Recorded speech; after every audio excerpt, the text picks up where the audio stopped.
de Cirujanos, agradecer también al equipo de radioterapia de la Universidad Católica, que les vamos a dar la bienvenida a corto andar. Quiero, antes que nada, además, darle algunos tips relacionados con información societaria que es prudente dar, sobre todo lo que está relacionado con el Congreso de Cirujanos de Chile, que va a realizarse el domingo 6, lunes 7 y martes 8 de diciembre, vía telemática. La actividad coloproctológica está centrada en el día lunes 7 y martes 8, desde las 16 horas en adelante. El programa de coloproctología lo pueden ver en la página de la Sociedad de Cirujanos de Chile, en el link del Congreso. Ahí está el programa nuestro, que tiene a dos grandes invitados extranjeros, al doctor Scott Steele, de la Cleveland Clinic, que nos va a ilustrar sobre algunos temas relacionados con cáncer y enfermedad inflamatoria, y al doctor Julio Mayol, coloproctólogo español, que nos va a mostrar algunos temas interesantes relacionados con inteligencia artificial, un poco de impresión 3D en cirugía y algo de robótica. Los quiero invitar a participar de esas sesiones, que son bastante interesantes y nos permite desde la casa, desde el Zoom, poder participar.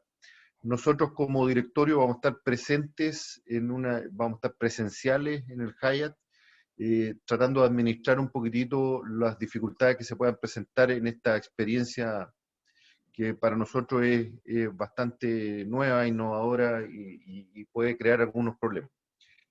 En relación a la asamblea ordinaria que se realiza todos los diciembre por estatuto,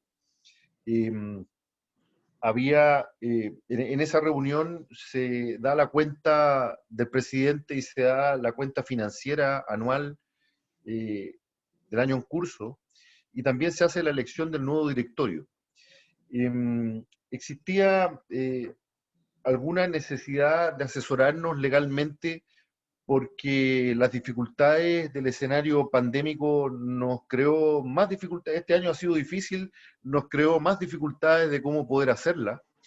Existió la posibilidad de hacerla vía también telemática, sumándonos a la actividad de la sociedad del Congreso de Cirujanos. También existía la posibilidad de hacerlo presencialmente en diciembre.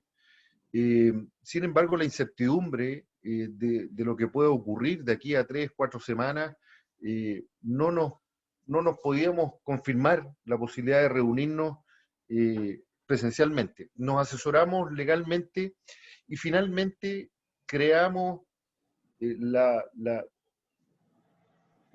posibilidad de postergar esta reunión para marzo. Así es como les tiene que haber llegado una carta hoy día anunciando que la decisión final del directorio es no realizarla en diciembre, por todas estas razones expuestas, y postergarla para marzo.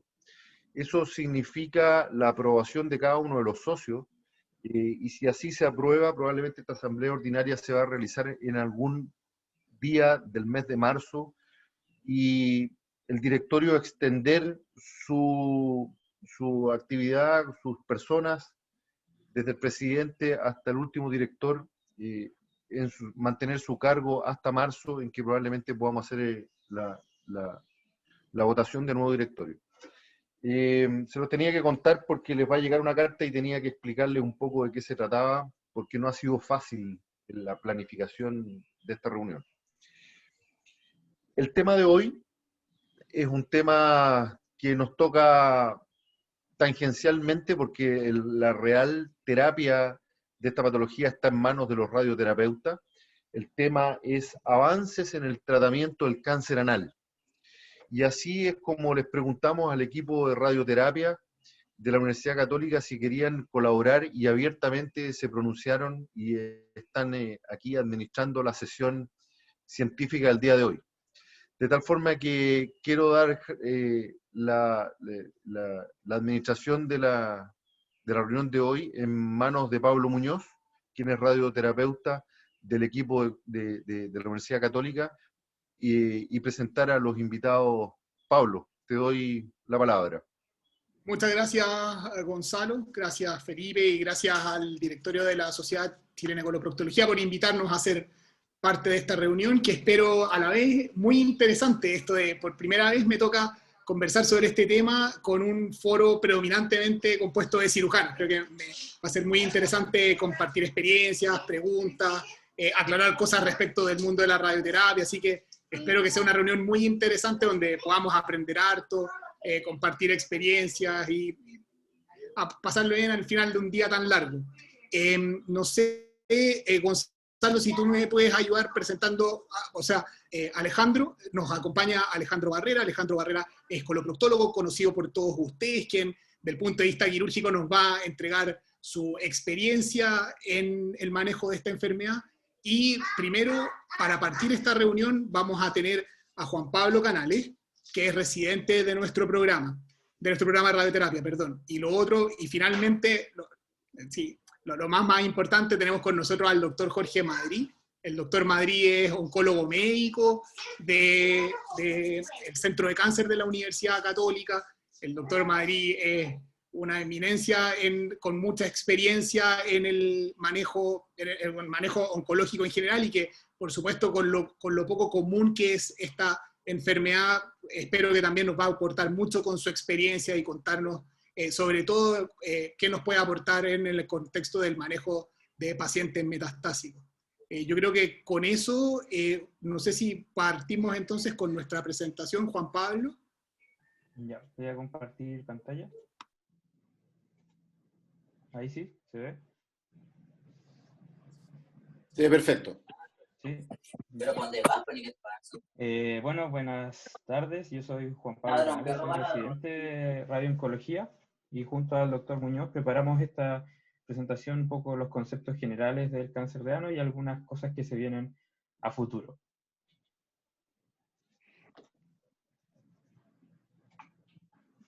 Como hoja de ruta o los objetivos a revisar en esta presentación, algo de conceptos generales del cáncer de ano, revisar algunos resultados y evidencia del tratamiento del cáncer de ano tanto localizado como localmente avanzado, evaluar los esquemas de terapia concomitante a la radioterapia y casos especiales que son pacientes con VIH o pacientes que tienen enfermedad residual post-tratamiento. Y finalmente hablar algunas cosas de biomarcadores y los estudios que vienen a futuro. Bueno, primero epidemiología, como ustedes bien saben, este es un cáncer infrecuente, es aproximadamente el 1% de las neoplasias malignas, la mayoría ocurre en pacientes mayores de 65 años, y si bien es una neoplasia infrecuente, ha ido en aumento, lento aumento, pero ha ido en aumento en las últimas décadas. Se calcula una incidencia que aumentó de 0,8 a 1 por 100.000 en el periodo del 2000 al 2007. Y a nivel mundial, bueno, tenemos acá varios países, y estas gráficas muestran la evolución de la incidencia del cáncer de ano desde la década del 70 hasta la década del 2010. Se ha visto que en todos estos países ha ido aumentando, teniendo las tasas más altas en países Suiza y Dinamarca. En Chile, lo que tenemos de epidemiología viene de la Globocam, que calculó unos 141 casos en el año 2018.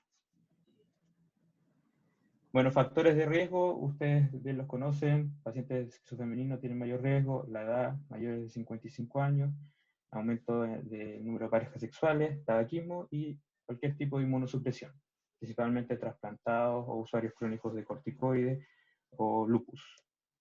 Otro factor importante que vamos a revisar un poco más en detalle es el virus papiloma, que está presente en el 90% de los cánceres de ano.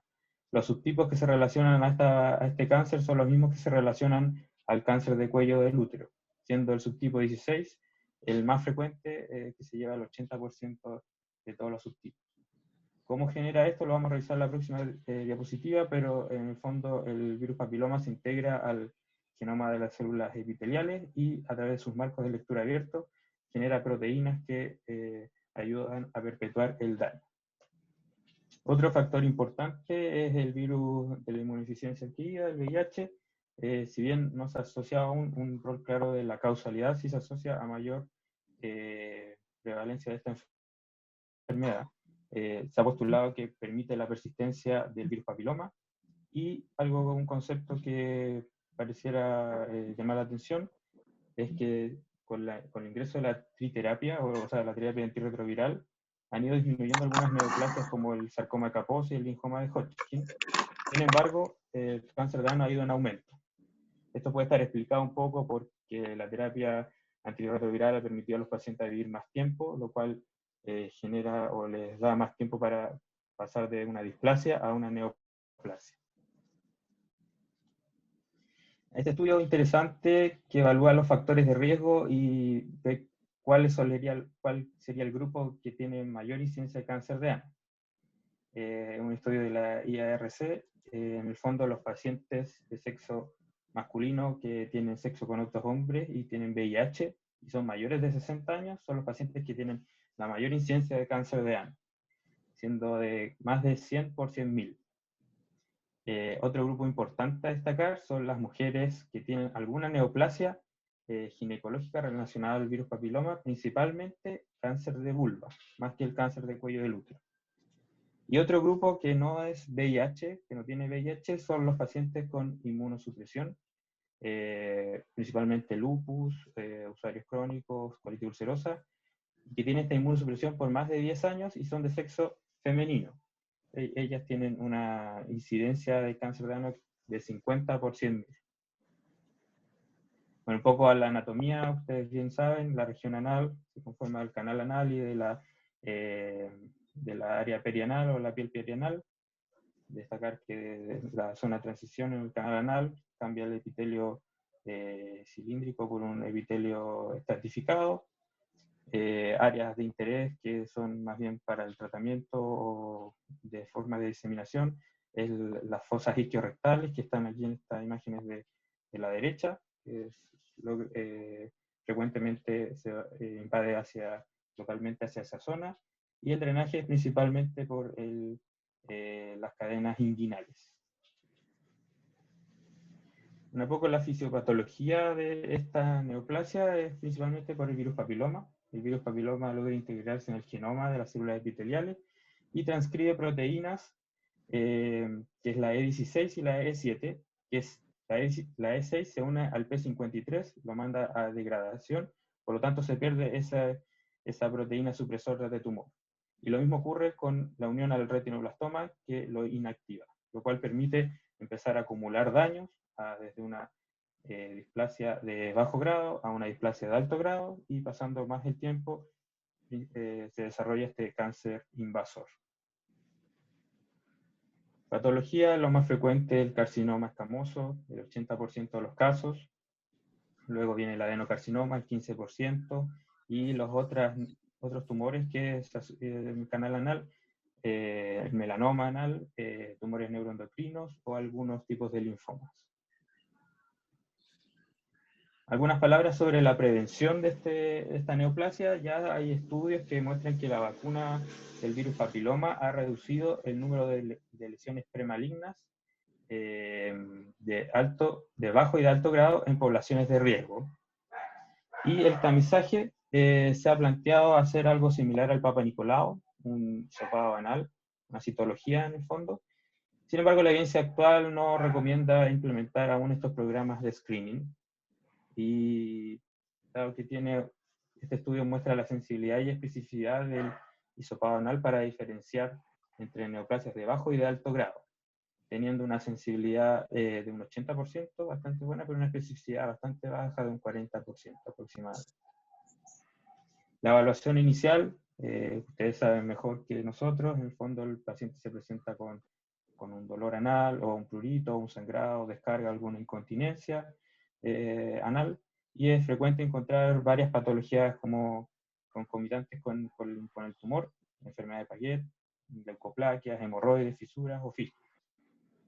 Entonces, a la sospecha se realiza una biopsia. Si la biopsia confirma un carcinoma escamoso, un cáncer de ano, la evaluación inicial debe incluir todas estas cosas, un examen digital evaluación inguinal a través del examen físico, y si hay una sospecha de compromiso por tumor, biopsiar. Y para etapificación, la NCCN, esta es la guía de la NCCN, el flujograma, propone un TAC de tórax y abdomen y una resonancia de pelvis. Dado que la resonancia entrega una mejor información anatómica que el escáner, y si está la posibilidad de hacer un PET, realizar un PET, dado que tiene mejor resolución para o sea, mejor pesquisa del tumor primario y del compromiso ganglionar. Aproximadamente un 20% de los linfonodos que son negativos en el TAC finalmente son positivos en el PET. Sin embargo, el problema del PET sería en pacientes VIH que tienen alta tasa de falsos positivos. Siempre incluir una anoscopía como la parte de la evaluación inicial, el test de VIH si es que el paciente no es VIH desconocido, y un examen ginecológico de mujeres con screening de cáncer cérvico uterino. Entonces, la estadificación del cáncer de ano, algunos cambios de la TNM de la 7ª edición a la 8ª, en general incluyó los tumores del canal anal y de la región perianal en un gran grupo, la región perianal como la zona de piel de 5 centímetros del margen anal, y el cambio más importante que ocurrió en esta nueva TNM es que tener compromiso en las ilíacas externas, antes era M1, o sea, etapa 4 ya, ahora pasó a ser N1B o N1C. Por lo tanto, los pacientes que antes no eran candidatos a terapia curativa, ahora sí lo son según el nuevo TNM.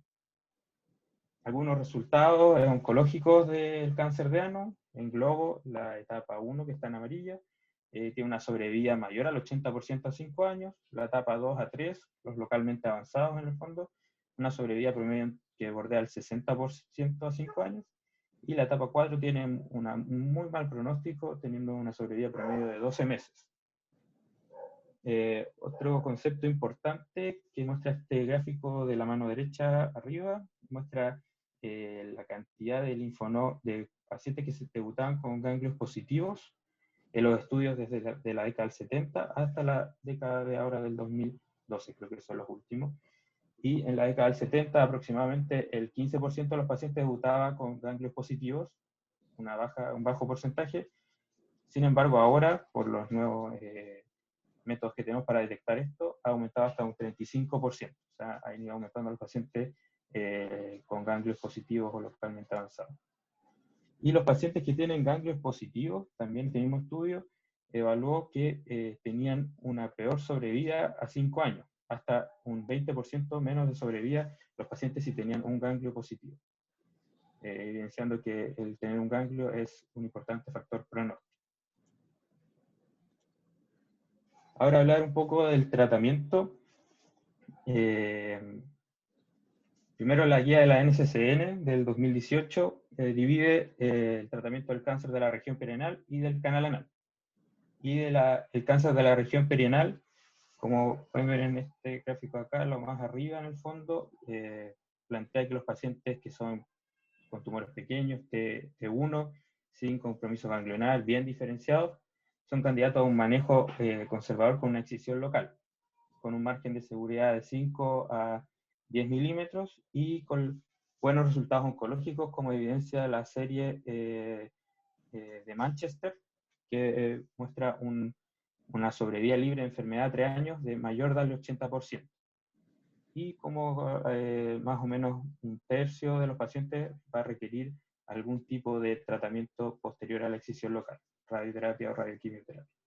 En caso que el paciente sea mayor a un T2 o compromiso ganglionar, se evalúa con un paciente localmente avanzado y el tratamiento estándar sería la radioquimio, que vamos a ver a continuación. Este es el esquema que propone, el flujograma que propone la NCCN para el cáncer del canal anal. Y aquí plantea que para en caso de un paciente que tiene una enfermedad locorregional, el tratamiento primario sería radioquimioterapia.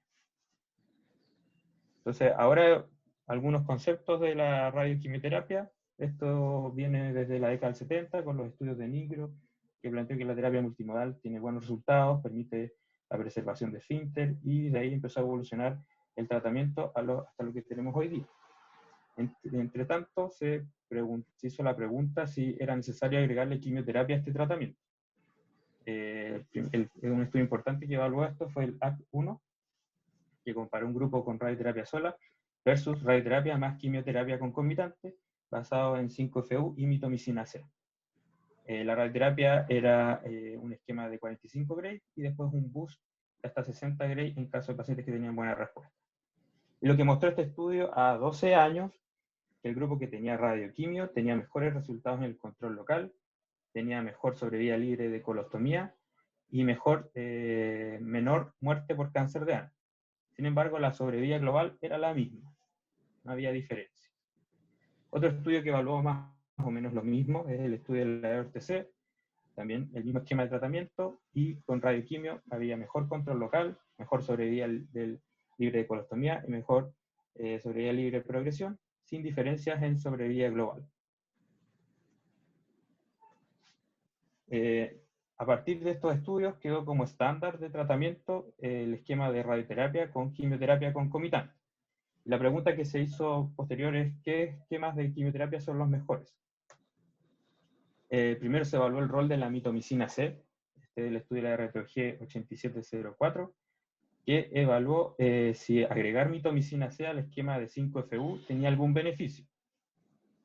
Y lo que mostró que el grupo que fue con mitomicina C junto con el 5-FU tenía mejor control local de la enfermedad y menos colostomía. Casi el 50% menos de colostomía a 4 años, y la sobrevida no se veía afectada. Sin embargo, la mitomicina C se asociaba a altas tasas de neutropenia y trombocitopenia. Por lo tanto, después se evaluó cambiar la mitomicina C por otro agente un poco más seguro, y se evaluó el rol del cisplatino.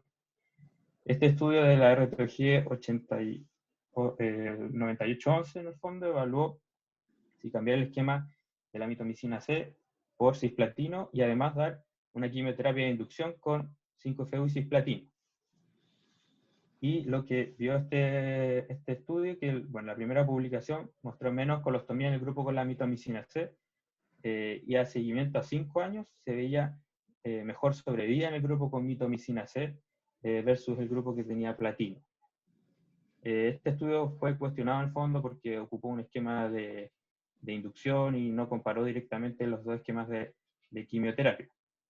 Después se hizo algo similar en el ACORD, que se evaluó también, se evaluaron dos cosas aquí. Como se comparó la mitomicina C versus el cisplatino, y después se evaluó si dar un boost de radioterapia, o sea, escalar la dosis, tenía algún beneficio. Se vio que la sobrevida libre de colostomía en el grupo que tenía mitomicina C y 5-FU era la misma, y lo mismo ocurría en el grupo que tenía dosis alta de radioterapia versus dosis estándar. En el fondo no había diferencias en el control local con el grupo que tenía cisplatino versus mitomicina C, y en el grupo que tenía boost tampoco tenía mejores resultados de control local. Y otro estudio importante en este sentido que evaluó el rol del cisplatino fue el ACT-2, que evaluó, comparó, no agregó esto de la inducción, sino que comparó solo cambiar la mitomicina C por el cisplatino en la radioquimioterapia. Y después lo que evaluó es si tenía algún beneficio agregar una quimioterapia de mantención. Lo que vio este estudio en el fondo, lo que resultó que no había diferencia en el control local, ni en la sobrevida libre de colostomía, ni en la sobrevida libre de progresión en todos estos grupos. O sea, no había beneficio de agregar una quimioterapia de mantención, y no había diferencias entre el cisplatino y la mitomicina C. Otra cosa importante que entregó este estudio es que nos dijo cuándo es el mejor momento de evaluar la respuesta.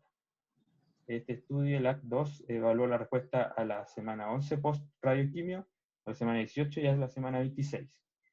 Y lo que mostró es que el tener una respuesta, no tener respuesta en la semana 26 se asociaba a una peor sobrevida y a un peor control local de la enfermedad, lo que no pasaba en la evaluación de la semana 11 y la semana 18.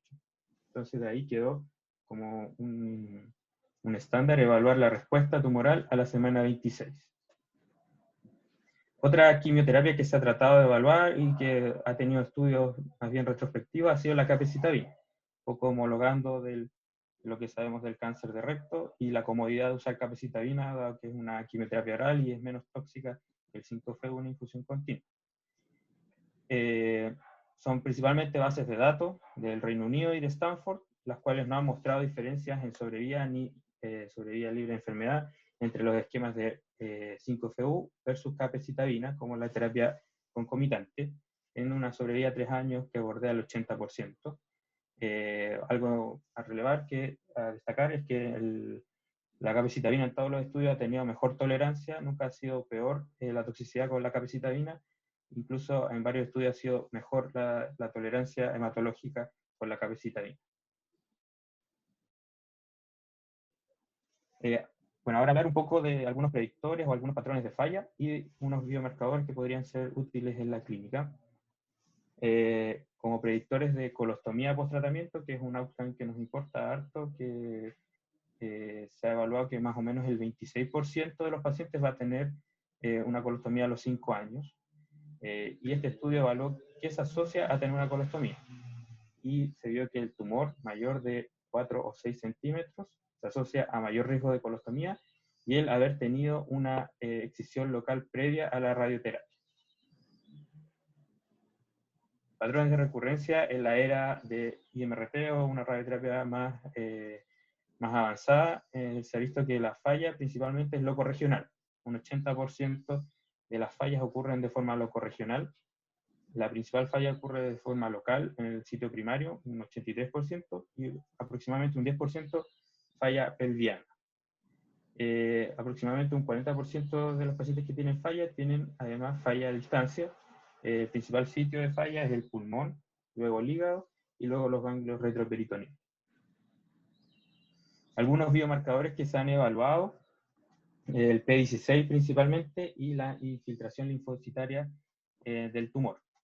Se ha visto que los pacientes que tienen un P16 positivo, que indica en el fondo que el tumor o la neoplasia se desarrolló por la vía del HPV, y tienen una alta infiltración linfocitaria tumoral, son los pacientes que tienen mejor respuesta al tratamiento y tienen mejor pronóstico. En cambio, los pacientes que tienen un tumor relacionado a los otros factores, no al VPH, sino que a inmunosupresiones, tabaco, inflamación crónica, y tienen un P16 negativo, son los pacientes que tienen peor pronóstico y peores resultados a largo plazo. Otro biomarcador que se ha estudiado ha sido el DNA circulante del virus papiloma, y se ha visto que los pacientes en general, después del tratamiento, baja notablemente a cero el DNA circulante, y aproximadamente un 20% de los pacientes quedan con un DNA circulante positivo después de la radioquimio. Y este grupo de pacientes se ha asociado de forma significativa a peor sobrevida libre de enfermedad, pudiendo ser un biomarcador importante de pronóstico. Algunos casos especiales, pacientes VIH. Bueno, destacar que el VIH ni la terapia antirretroviral son contraindicaciones para este tratamiento. Se asocia a mayor toxicidad y mayor recurrencia, pero se ha estudiado que pacientes que tienen un recuento de CD4 mayor a 200 tienen menos toxicidad y tienen un control similar a pacientes sin VIH. Entonces la idea es que antes de partir el tratamiento el paciente tenga un recuento por lo menos mayor de 200. El cisplatino se ha planteado en estos pacientes como una alternativa a la mitomicina C, dado que es un poco menos mielotóxico. Y este gráfico de acá abajo muestra un poco que los pacientes VIH tienen cáncer de ano, pero de forma más precoz. O sea, desde la curva se empieza a subir de forma exponencial a los 40 años y tiene el pico entre los 45 y 50 años, que es distinto a lo que ocurre en la población no VIH, que esto ocurre en pacientes de edad más avanzada. Y aquí, a lo mejor después el equipo puede comentarnos más de esto, que es cuando el paciente tiene enfermedad residual post-radioquimioterapia. Se calcula que aproximadamente un 6 al 18% va a tener enfermedad residual post-tratamiento con radioquimio.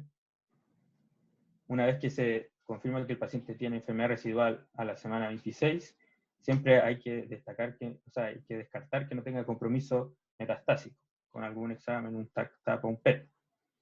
Y aquí hay la opción principal que se destaca en todas las guías, es la cirugía de salvataje, ¿cierto? Puede ser una APR, una exanteración. Tiene un control de la enfermedad pelviana en un 60% de los casos y una sobrevida a 5 años que es bien variable entre un 30 y 60%. Una alternativa a esta cirugía podría ser la braquiterapia, pero en todos los estudios, que son más bien reportes o retrospectivos, tiene peor control local que la cirugía. Unas palabras del manejo de enfermedad metastásica. En general, un 10% aproximadamente debuta etapa 4 de estos pacientes, y el esquema propuesto primera línea se basa en platinos y 5FU. A eso además se le puede añadir docetaxel, pacientes que tienen mayor resistencia, y la sobrevida, como comentamos anteriormente, es mala, de un 12 meses aproximadamente. Lo que se ha estudiado ahora, o lo que podría venirse en el futuro, es el pembrolizumab como inmunoterapia. El Keynote 028 es un fase 1 que evaluó esto. Tenía una tasa de respuesta del 17% y una enfermedad estable a 6 meses de 40%. Se ha visto que aproximadamente la mitad de los pacientes con cáncer de ano tienen PDL1 positivo, lo cual sería un potente indicador de respuesta al pembrolizumab. Eso está en estudio. Y algunas nuevas perspectivas o nuevos estudios que están en curso es principalmente destacar esta asociación de estudios que es la PLATEAU, que en el fondo lo que intenta hacer es personalizar el tratamiento de cáncer de ano, porque ahora tenemos en el fondo un tratamiento estándar, que es la radioquimioterapia, y que no tiene muchas variaciones, y de bajo, intermedio o alto riesgo. Y lo que intenta hacer esta asociación es distintos esquemas de tratamiento según el riesgo del paciente. Entonces tenemos el ACT3, que es un estudio que está en curso, que evalúa pacientes de bajo riesgo, que son T1N0, que han tenido una excisión local, y si han tenido un margen cercano, se le plantea una radioterapia adyuvante a dosis baja de 41,4 Gray, además de quimioterapia con mitomicina C y capecitabina. Ese estudio es un fase 2. Otro fase 2 que también está reclutando pacientes es el AC4, que evalúa en pacientes de riesgo intermedio, o sea, tumores entre T1, T2, o que tienen mayores riesgos. Se ha propuesto estudiar un decalaje de dosis, o sea, menos dosis de radiación. No darle los 50 Gray, sino darle 41,4, también con quimioterapia concomitante. En el fondo, bajar un poco la dosis. Y por otro lado, lo que se ha intentado hacer en pacientes de alto riesgo, tumores grandes o compromiso ganglionar, es subir la dosis. Este es el ACT5, que evalúa diferentes esquemas de dosis, de 53 Gray hasta los 61,6 Gray. O sea, escalamiento de dosis, lo cual demostró en el ACT2 que no tenía beneficios en el fondo, pero pretenden ahora hacerlo en un grupo más, en un subgrupo de pacientes, que son los pacientes de alto riesgo. Bueno, estos son los criterios del estudio del ACT3 que les podría interesar más a los cirujanos, que son pacientes ya operados, es darle quimioterapia adyuvante posterior a la excisión local. Es una dosis baja de radiación, son 41 Gray en 23 fracciones, y la quimioterapia es la mitomicina más capecitabina. A modo de conclusiones, esta patología es una enfermedad infrecuente, pero va al alza, o sea, en los últimos años, y la resección local es un buen tratamiento en tumores pequeños de la región perianal, y la radioquimio sigue siendo el estándar, con buenos resultados oncológicos y de sobrevida libre de colostomía. Y la personalización de este tratamiento es lo que viene ahora a futuro, lo que va a permitir reducir la toxicidad en pacientes de bajo riesgo y mejorar los outcomes en pacientes de alto riesgo. Eso. Muchas gracias. Muchas gracias, Juan Pablo. Excelente presentación y puesta al día en un tema a ratos difícil, donde es difícil la generación de conocimiento. Nunca voy a olvidar que cuando era fellow en la Universidad de Toronto, compartí en la clínica con Bernard Cummings, que es uno de los como próceres de de la radioterapia colorectal. Y nunca voy a olvidar cuando una vez me dijo que estos pacientes se logran curar eventualmente, pero pagan el costo de haberse curado el resto de su vida. Y era una frase como muy decidora, sobre todo en esa época en la época en que él trataba, en los 90, escalaban a los pacientes a 61 Gray, a dosis altísimas de radiación, y eran pacientes que llegaban a la clínica 20 años después con muchos problemas asociados al tratamiento. Y ahí es donde está la clave de lo que mencionaba Juan Pablo, que esta es una de las neoplasias donde probablemente más abandonados han estado los pacientes en términos de que podamos personalizar terapia para generar curas que también se asocien en el largo plazo a outcomes que sean mejores para nuestros pacientes. Mejor calidad, o sea, una mejor calidad de vida o una preservación de la calidad de vida, de la función sexual, entre tantos otros outcomes que son importantes para nuestros pacientes. Yo me quiero aprovechar un poco, que veo en el panel que está la doctora Marisa Bustos. La doctora Bustos es la jefa de nuestro programa de residencia en radioterapia en el Centro de Cáncer de la Universidad Católica. Y quería preguntarle, doctora, ya que la veo, si usted nos puede contar un poquito sobre la evolución de los tratamientos con radioterapia en cáncer de ano, cómo lo ha vivido usted a lo largo de su ejercicio y qué diferencia ha visto en términos como de la toxicidad, la tolerancia de los pacientes al tratamiento y del seguimiento de ellos en el largo plazo. Gracias, Pablo. Bueno, me toca hablar acá, como dice Pablo, por antigüedad, así que eso me retrotrae a varios años atrás. En realidad, la terapia del cáncer anal es una patología que a mí siempre me ha convocado mucho porque es una enfermedad en la que nosotros le provocamos bastante toxicidad a los pacientes, pero en realidad los resultados son bastante buenos. En la historia uno ha podido ver pacientes con tumores grandes, tanto localmente avanzados como con adenopatía, y son pacientes que andan bien, que recuperan, que logran curarse de la enfermedad, pero claro, quedan algunos de ellos a veces con secuelas importantes. Es un tratamiento que también en la historia ha sido un tratamiento complejo de hacer desde el punto de vista técnico, porque los volúmenes de tratamiento incluyen áreas que están a muy distintas profundidades, por ejemplo, adenopatías en la pelvis que están en las regiones ilíacas, obturatrices, y por otro lado adenopatías en la región inguinal. Los mismos tumores en el ano están hacia posterior, los ganglios inguinales hacia anterior. Entonces, históricamente, antes de la aparición del IMRT, este era un tratamiento que era muy complejo de hacer desde el punto de vista técnico, había que hacer varias etapas en el proceso, tratar una parte del tratamiento con campos anterior y posteriores distintos, con campos laterales, luego pasamos a técnica de 3 campos, luego busteamos los ganglios inguinales con electrones, así que técnicamente para nosotros como radiooncólogos ha sido un tratamiento complejo de realizar, y desde el punto de vista de los pacientes un tratamiento complejo de tolerar, porque la mucositis que se produce tanto a nivel anal como vulvar y vaginal, y por lo tanto uretral en las pacientes es importante, con una radiodermitis, con bastante dolor y molestias después del tratamiento, que son bien importantes. La técnica de IMRT nos ha permitido fundamentalmente mejorar desde el punto de vista de la técnica, haciéndola más sencilla. Con un solo tratamiento podemos tratar todos los volúmenes de manera mejor, proteger mejor, especialmente diría yo el intestino, la vejiga, pero en la región vulvoanal las dosis siguen manteniéndose altas y la toxicidad asociada a quimioterapia sigue siendo importante.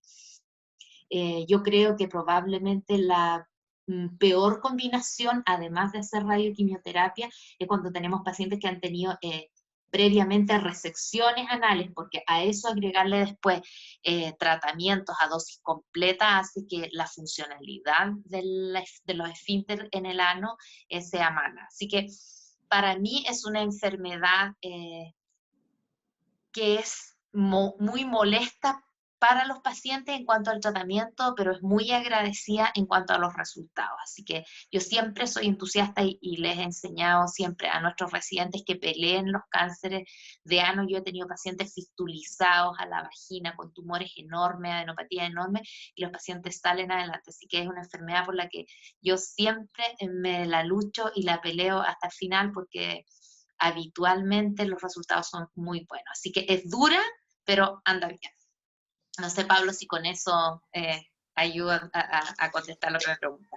Sí, muchas gracias, doctora. Yo creo que deja como súper claro el impacto que ha tenido, o sea, lo difícil que es el tratar desde el punto de vista de lo técnico, pero a la vez el impacto positivo que han tenido la evolución de la radioterapia en el tratamiento de esta enfermedad. Y es particularmente importante porque esta es una enfermedad en la cual, si bien tenemos resultados oncológicos y hemos visto cómo han ido mejorando los resultados oncológicos en el tiempo, con la implementación de la mitomicina C, con la mejor tolerancia de los tratamientos con las técnicas de radiación, aún estamos conociendo mucho respecto de cómo los pacientes toleran el tratamiento y cómo viven la experiencia de la supervivencia en el tiempo. Cabe destacar, de hecho, que esta es una enfermedad en la cual recién existen instrumentos específicos de calidad de vida, o sea, se está validando, de hecho, en este momento, un instrumento específico de calidad de vida para poder medir calidad de vida. Es así de mal lo que estamos atrasados respecto a tantas otras enfermedades donde podemos medir bien calidad de vida. Doctor Madrí, me gustaría mucho tener su opinión o su comentario respecto a cómo ha vivido usted a lo largo de su carrera la evolución del tratamiento del cáncer de ano. Bueno, la verdad es de que para nosotros los oncólogos médicos es bastante frustrante esto y está relacionado fundamentalmente por ser una enfermedad rara y estar agrupada como enfermedades raras. Y que solo recientemente en este siglo se han formado conglomerados de enfermedades raras como para poder estudiarlos en forma sistemática y en forma masiva, digamos, tratamientos que son de varios países. Ahora bien, también tenemos la preocupación siempre de que todos estos tratamientos son habitualmente producto de estudios del hemisferio norte, en el cual también sabemos de que existen situaciones distintas, genética distinta, e inclusive tolerancia a los medicamentos distintos. Y es así como el uso de la capecitabina en los diferentes tumores en los cuales se usa, tenemos la impresión de que son como si nosotros tuviéramos más toxicidad que los anglosajones o los escandinavos con respecto al uso de este medicamento. Ahora bien, si bien es cierto, se siguen viendo distintas situaciones con respecto a mejorar el resultado. Es absolutamente cierto de que la calidad de vida de estos enfermos, sobre todo cuando estamos en tratamientos paliativos, es de suma importancia e inclusive aún así tenemos que tener claro de que la calidad de vida, ya sea grado 1 y 2, también son alteraciones de la calidad de vida de la vida cotidiana de los enfermos. Con respecto a las drogas de quimioterapia y el avance, es cierto de que desgraciadamente por ser una enfermedad de 3 por 100.000 habitantes, habitualmente es una situación en la cual los que ponen el dinero para la investigación tienen menos interés en hacerlo, y eso probablemente tiene algo que ver con respecto a la evolución de los fármacos, en los cuales hemos ido aprendiendo de que hay una medicina de precisión, y esa medicina de precisión parte por evaluar muy bien al enfermo, sus comorbilidades y su capacidad de poder tener efectos tóxicos adversos. Al mismo tiempo de eso, también en el tiempo han aparecido todo tipo de cosas y manejos que van desde los antieméticos, que van desde además el uso concomitante en forma precoz de la medicina paliativa para ayudarnos con el dolor o con las unidades del dolor. Ahora, el estudio de cómo se va avanzando ahora en la época de más personalizar, de la inmunoterapia. Bueno, desgraciadamente ahí hemos tenido un bajón, porque como ustedes han visto los estudios con inhibidores de PD1, tanto nivolumab como pembrolizumab son del día del 2017 y el 2018. Las guías de ESMO son del 2014, la de la NCCN del 2018. O sea que en el fondo claramente tenemos un retardo en la necesidad de poder avanzar más en una situación que es compleja, sobre todo que actualmente, y esperamos que con las vacunas contra el virus papiloma esto mejore, pero claramente hay una situación también de efectos distintos, y si bien es cierto tenemos al P16 y a la P53 como algunos marcadores de enfermedad o de respuesta, tenemos algunas situaciones también en las cuales hemos ido aprendiendo cómo manejar estos enfermos, cómo ir viendo cuándo podemos usar un esquema u otro esquema. Y claramente, imagínense que recién en el año 2020 ha aparecido un fase 2, en el cual el Interact demuestra de que el carboplatino con el paclitaxel es semejante al uso de cisplatino con ciprofloxacino en etapas avanzadas y como primera o segunda situación. Pembrolizumab y el otro, nivolumab, están también en pañales, tienen un 17%, como ya mostró el comentarista, el expositor, pero no hemos avanzado más allá de eso, teniendo muchas situaciones de poder avanzar en la parte personalizada. Sabemos bien que la carga tumoral es importante, que está al medio de eso, de que más del 50% en los estudios de Pembro y de Nivo, los investigadores demuestran hasta un 70% de PDL1 positivo con los diferentes métodos para demostrarlo, pero estos son unos marcadores que no sirven mucho, pero sirven en el futuro probablemente el uso de esto con a lo mejor el efecto radioscopal de la radioterapia, el utilizar esto con la quimioterapia, porque en otros estudios, en otros órganos también se ha ido demostrando de que el usarlo en forma concomitante aumenta más, y todos los otros sitios en los cuales podemos actuar, especialmente a nivel de la epigenética, pero para eso se necesita mucho más estudio. Muchas gracias, doctor Madri. Yo creo que nos queda el mensaje de que falta mucho, hay muchas necesidades sin cubrir en la personalización de este tratamiento y de reconocer blancos terapéuticos desde la biología de esta enfermedad, reconociendo que hoy en día ya estamos viendo claramente que está la enfermedad HPV positiva, la enfermedad HPV negativa. Y si bien los resultados son bastante alentadores dentro de todo en los tratamientos con quimio-radio, siempre llama la atención lo que comentaba Juan Pablo en su presentación, que 3/4 de las fallas son locorregionales, o sea, la gran mayoría de las fallas se producen son en el sitio primario y o con enfermedad ganglionar. Y ahí me gustaría preguntarte, Alejandro, sobre tu visión de qué es la cirugía de salvataje, en qué consiste, cómo es entrar a operar en un territorio que ya recibió una dosis completa de radioterapia. Bueno, sí, gracias Pablo por la pregunta, y en ese sentido me quiero acoplar a la respuesta que dio la doctora Augusto. Estos son pacientes que, desde el punto de vista radioterapéutico, para ustedes son un desafío porque son muy difíciles de tratar. Y desde el punto de vista quirúrgico, para nosotros también es muy difícil de tratar, porque habitualmente el daño por radioterapia que tiene el periné es bastante importante. Entonces, son pacientes que la operación más sencilla que uno les puede hacer habitualmente de rescate es una amputación de recto, y que la amputación de recto ya tiene una alta morbilidad en la herida perineal. Estos son pacientes que tienen una morbilidad mucho más alta aún. Por lo tanto, es un desafío quirúrgico bastante importante. En general, la respuesta ganglionar inguinal va acompañada de la respuesta del tumor primario, generalmente. Así que una buena respuesta en el tumor primario habitualmente indica una buena respuesta ganglionar, aunque esos ganglios continúen palpándose después del tratamiento. Así que una falla ganglionar antes de la primera evaluación de los 6 meses aislada, es raro de ver. Nosotros no la vemos con frecuencia, pero sí en forma tardía, después de que el paciente ha tenido lo que hemos llamado una respuesta clínica completa y que ha desaparecido el tumor primario y las adenopatías se han mantenido estables o han disminuido de tamaño, sí puede presentar una recurrencia ganglionar aislada. Aunque en nuestra experiencia tampoco es muy frecuente.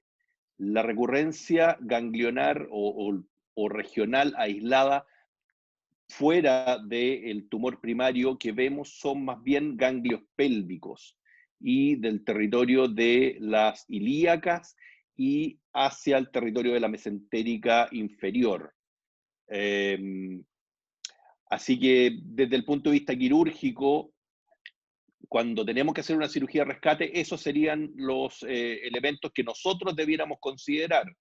La resección del tumor primario si es que ha recidivado o si que se ha mantenido persistente, la resección linfática de todo el territorio de la mesentérica inferior y una adecuada evaluación de los ganglios de la pared lateral de la pelvis, del territorio de la ilíaca externa y de los ganglios inguinales. Eso, justo aprovechando ese punto, Alejandro, con una de las preguntas que tenemos de la audiencia, respecto a recidiva ganglionar a nivel inguinal aislada. ¿Qué opinión tienes desde el punto de vista quirúrgico? ¿Es salvable o no es salvable? ¿Morbilidad asociada a una cirugía de esas características? Es raro observarlo como una recurrencia aislada. En general, los pacientes que nosotros hemos visto con recurrencia inguinal sin falla en el sitio primario de la lesión, en general se asocian a enfermedad metastásica, si es que han tenido una buena respuesta inicial. Así que es raro. No es una situación a la cual nosotros nos hayamos enfrentado. Si es que ocurriera, a mí se me ocurriría hacer una disección inguinal exclusiva, la cual también tiene alta morbilidad, porque además de la morbilidad propia de la herida provocada por el daño por la radioterapia, vamos a agregar toda la morbilidad asociada al linfedema de la extremidad correspondiente. ¿Puedo hacer una pregunta en relación a esa misma situación?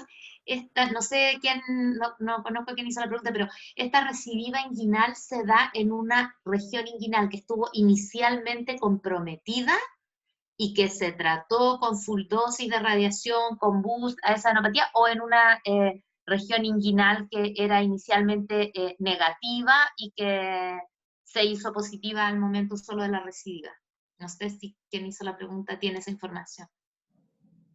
Y para no nombrarlo, ahí por último nos puede escribir en el chat mientras pasamos. Chat, claro. Nos puede ahí contar en el chat.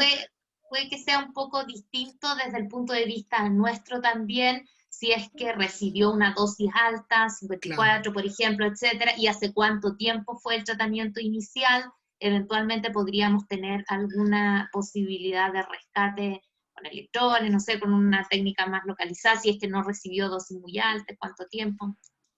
Ahí nos puede dejar el comentario en el chat. Mientras tanto, tengo otra pregunta de la audiencia muy interesante. Dice, a un paciente de 60 años se le realiza una hemorroidectomía externa, pero la biopsia reporta cáncer epidemoide. Y pone como pregunta, ¿observar o tratar igual? Alejandro, me encantaría tu opinión en esta. Bueno, no es lo habitual. Lo habitual es que uno encuentre en esa biopsia probablemente una neoplasia intraepitelial de alto grado, una cosa de ese tipo. Si se encuentra un cáncer epidermoide en una hemorroidectomía, ese paciente tiene un carcinoma del canal anal. Yo creo que probablemente la respuesta nos lo va a dar, ¿qué hay que hacer con ese paciente? La respuesta nos lo va a dar lo que nos mostró el doctor Canales con el ACT3 probablemente. Hoy día la verdad es que no sabemos qué hacer con ese paciente. A mí se me ocurriría probablemente observarlo y en caso de que aparezca cualquier lesión sospechosa, hacerle una biopsia mínima y si la biopsia es idealmente no quirúrgica, y si la biopsia sale positiva, enviarlo al tratamiento estándar. Sí, yo creo que hay una conversación muy, muy a la par con el paciente y de poder tener una estrategia de seguimiento estricta, pero sería clave para poder definir una conducta en una situación tan poco común, porque uno puede eventualmente comprometer el pronóstico si es que esto se deja sin seguimiento, o a la vez también comprometer calidad de vida si es que uno optara de entrada a contratar. Habría que conversar claramente pros y contras. Acá hay una muy, muy interesante. Perdona, Pablo, es una Por supuesto. situación súper infrecuente. Yo tengo tabulados los datos de nuestro hospital hasta el año 2018, no alcancé a revisar los de los últimos 2 años. Nosotros tenemos 51 pacientes tratados por un cáncer de canal anal, y la situación que se plantea en esa pregunta la tenemos de un paciente que fue derivado de otro centro que había sido efectivamente operado de una hemorroidectomía, y nos llegó con esa situación. Y a ese paciente lo conocemos hace aproximadamente 2 años, y hasta aquí lo tenemos en seguimiento. Excelente, excelente. Tengo acá una pregunta muy buena, que creo que probablemente más de algunos se la ha hecho. ¿Cómo estar seguro que ha habido una respuesta patológica completa a la radioquimio, y si biopsiar o no para certificar la respuesta? Doctor Madrid, ¿qué opina usted? Creo que tiene el micrófono apagado. Si uno siguiera conceptualmente lo que es la cinética celular, uno sabe de que la cabeza de un alfiler puede tener 3 millones de células. Y en el fondo eso es lo que inicialmente en cáncer de recto ha hecho de que se operen los enfermos aún teniendo respuesta completa, y que actualmente con el TNT y una serie de cosas ya desde la resiliencia se empieza a observar. Y eso creo que va a ser probablemente importante ver qué es cómo ha respondido el enfermo y en el tiempo. Y ante la primera duda, probablemente lo mejor sería a ver si es que no tiene, o hacer un PET o algo por el estilo con el tiempo suficiente como para poder determinar si es que hay o no hay una recidiva local. Nosotros en el mundo de la radioterapia en general convivimos con muchas neoplasias en las cuales tratamos con intención definitiva usando radioterapia y quimioterapia. Y eso nos ayuda a entender un poco más la cinética de la respuesta en el tiempo, o básicamente a no ponerse uno nervioso cuando no ve grandes reducciones de tamaño inmediata. Una salida como elegante con la cual uno siempre habla esto desde el punto de vista radiobiológico es que la muerte celular en radiobiología no se entiende solamente como que haya necrosis, sino que la célula que incluso puede demostrar viabilidad pero no tiene capacidad de reproducirse. Entonces, por ejemplo, hay varios tipos de experimentos, o sea, hecho en pulmón, e incluso lo saben ustedes del mundo del cáncer de recto, si uno operara a 4 semanas, por ejemplo, en una situación hipotética de dar un tratamiento con quimio-radio, finalmente ese paciente podría haber llegado a la respuesta patológica completa, pero lo que le faltó es tiempo. En el mundo de la radioterapia estereotáxica en pulmón, la radiocirugía, que es un tratamiento que tiene una efectividad por sobre el 90%, si uno opera o saca un tumor que recibió esas dosis ablativas de radiación a 10 semanas, lo saca, solamente el 60% tienen respuesta patológica completa. Entonces, la verdad, no apurarse nunca con la biopsia, paciencia, mirar, y como les comentaba el doctor Canales, efectivamente, nunca actuar de entrada antes de las 26 semanas. Un pequeño paréntesis para retomar en una respuesta que había quedado de una situación de una pregunta que había planteado la doctora Bustos. Nos cuentan de que este era un paciente con una adenopatía inguinal exofítica durante un seguimiento post-tratamiento con radio y quimio, que no estaba presente en el momento inicial de la enfermedad. Se le tomó biopsia de la lesión que demostró recidiva local, y al examen físico no se evidenciaba lesión a nivel anal.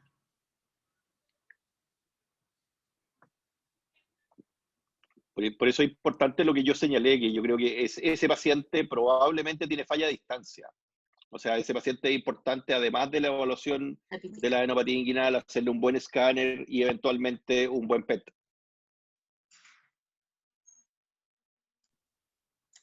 Pablo, ¿te puedo agregar cortito en relación a la pregunta de la biopsia, la respuesta completa?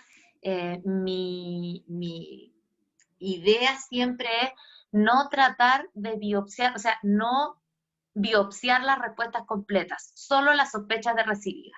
O sea, si usted cree que tiene a un paciente con una respuesta completa, quédese tranquilito, no lo biopsie, va a arriesgar a provocarle una úlcera, dolor, etcétera, en el sitio. Entonces, si tiene una respuesta completa, no haga nada.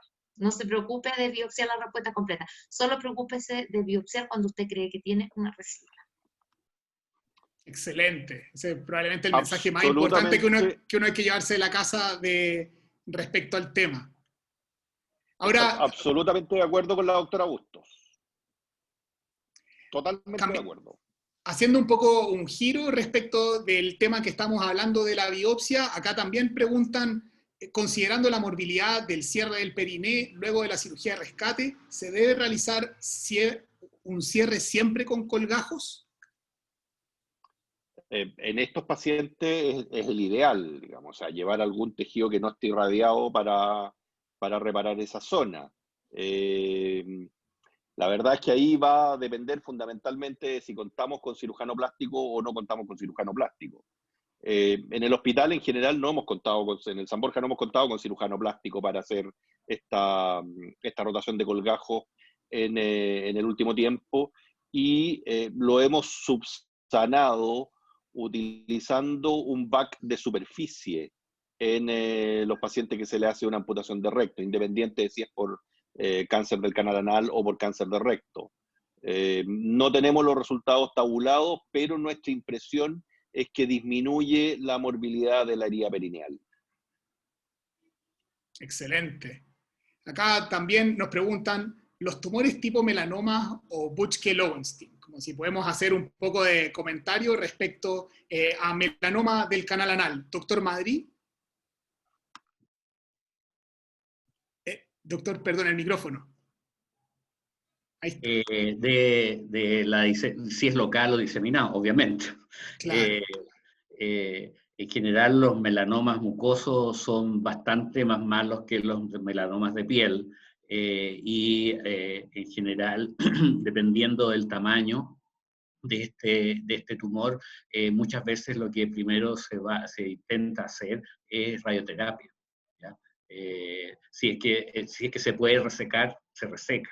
Y obviamente de que dependiendo también de del margen y de todas esas cosas, uno puede también pensar en terapia ayudante de tipo inmunológica. Pero claramente es mejor, diría yo, el tumor, el melanoma de recto que un melanoma en otro lugar del tubo digestivo. Justo me iba a colgar un poco como de lo que señalaba, doctor. ¿Esta es una población donde también se ha estudiado un poco sobre inmunoterapia en doblete o están como subrepresentados en esos estudios? No, en general es la quimioterapia en doblete en el sentido de que se utiliza un inhibidor de PD1 y anti-CLT4. O sea, estamos hablando de ipilimumab más nivolumab, sobre todo que esta asociación, desde que se disminuyeron las dosis del ipilimumab, que presentaba tantos efectos colaterales, ha ido mejorando. Aunque obviamente cuando es mucho más masivo esto, sigue siendo un tratamiento paliativo y la respuesta es menor que en los melanomas de piel.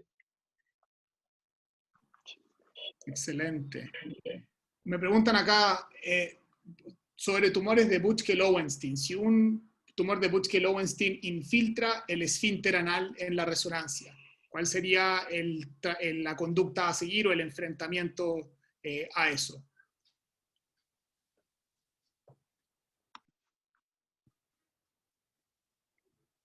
O sea, si el tumor de Buschke infiltra el esfínter, o sea, la posibilidad de salvar el esfínter es bastante remota. O sea, yo creo que ese paciente va a una amputación de recto, no tiene otra alternativa. Yo estoy de acuerdo también, estoy de acuerdo. Son una entidad bastante rara, son una entidad donde se sabe muy poco sobre la quimio y radioterapia, más allá de solamente tener como reportes anecdóticos. No es una entidad que ha sido estudiada dentro de los estudios de quimio-radio, como los que vimos recién con el doctor Canales, entonces probablemente tendríamos que ir por una alternativa quirúrgica de entrada. De entrada, antes que hacerle cualquier otro tratamiento. Exacto. No sé si alguien más de la audiencia, perfecto, qué bueno. Supongamos que un cirujano general y no un coloproctólogo opera un tumor del canal, causa en estenosis. Y dice, causa en estenosis, dilatamos y directamente tratamiento.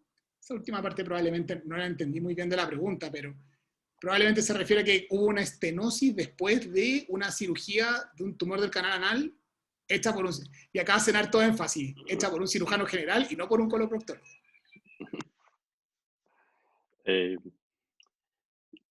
Yo creo que, o sea, probablemente si se hizo una resección de un tumor de un canal anal que llegó a causar una estenosis, era probablemente un paciente que no tenía indicación de resección, que seguramente tenía indicación solamente de una biopsia y de ir a tratamiento. La estenosis postoperatoria es un drama, y más aún en un paciente que tiene un cáncer y que va a ir a radioterapia. O sea, probablemente ese paciente lo estamos condenando a una colostomía antes de hacerle el tratamiento. Con lo cual, uno de los outcomes que nosotros buscamos en estos pacientes, que es la sobrevida libre de colostomía, ya lo perdimos. Alejandro, colgándome un poquito de la pregunta y como la planteaban acá en el chat, y solamente como para un fin, como para yo aprender. ¿Es distinto esto si es enfrentado por el cirujano general al coloproctólogo? Por ejemplo, si uno está en regiones y no tengo un coloproctólogo a 100 kilómetros a la redonda, ¿esto es una patología que merece o sea, cualquier tipo como de cirugía dentro, como de cirugía del canal anal, merece que el paciente sea derivado para ser visto por un coloproctólogo? O sea, yo creo que el cirujano que opera a algún paciente de cualquier patología del canal anal tiene que estar capacitado para resolver todas las complicaciones que ocurran de esa cirugía. Por lo tanto, si opera una hemorroidectomía, tiene que estar capacitado para resolver si, no sé, pues si anterior a una mujer aparece una fístula rectovaginal, si aparece una estenosis del canal anal, si le aparece un carcinoma epidermoide en la biopsia postoperatoria, y capacitado para enfrentar todas esas situaciones. Entonces yo creo que si no está capacitado para eso, mejor que no se meta. Súper importante saberlo, porque me imagino que lamentablemente debe ser algo que ocurre más de lo que uno quisiera. Me preguntan acá, doctora, perdón. Un comentario chiquitito, aprovechándome, no directamente de eso, pero aprovechándome del tema de la estenosis, y es el hecho de que a veces también cirujanos menos experimentados, por ayudar al paciente, optan por hacerle una colostomía de descarga por la molestia que el mismo cáncer le produce en la evacuación. Yo, en mi experiencia, que ya el doctor Muñoz dijo que era de muchos años, tengo 2 casos en los que eso se hizo. Y creo que son los únicos 2 pacientes en los que se perdió completamente la función anal. Porque de alguna manera, con dolor, con la molestia, como sea, el hecho de tener el ano funcionando durante el periodo de la radioterapia permite mantenerlo distensible y funcional. Cuando hacemos una colostomía de descarga y el paciente queda algunos meses durante el tratamiento y 2 o 3 meses después, se va a producir una cicatrización. Por eso lo quería mencionar en relación con esta estenosis.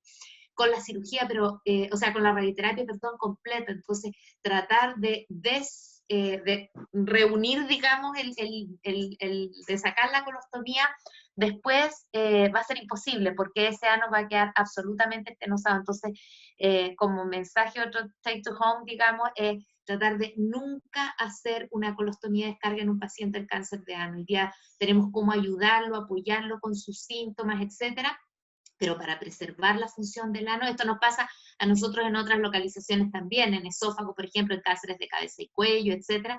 Cuando se hacen gastrostomía, el tubo que no se está usando y que recibe dosis completa de radiación y quimio se va a tender a estenosar, entonces le vamos a hacer perder al paciente el gran beneficio de mantener su esfínter, su defecación, digamos, por vía natural, si es que lo colostomizamos como para ayudarlo a que no le duela. Así que no hay que caer en esa tentación. Perdón. Fue con mucho cariño, doctora. De hecho, yo creo que se ha enriquecido mucho la discusión de poder tenerla también conectada en la reunión. Y yo creo que siendo ya las 8:10, estamos cerca de la hora de término. Gonzalo, no sé si estamos bien o tenemos espacio para una pregunta. Yo creo que estamos. Yo creo que también, llevando 1 hora, 1/4 de esta enriquecedora discusión, creo que estamos listos.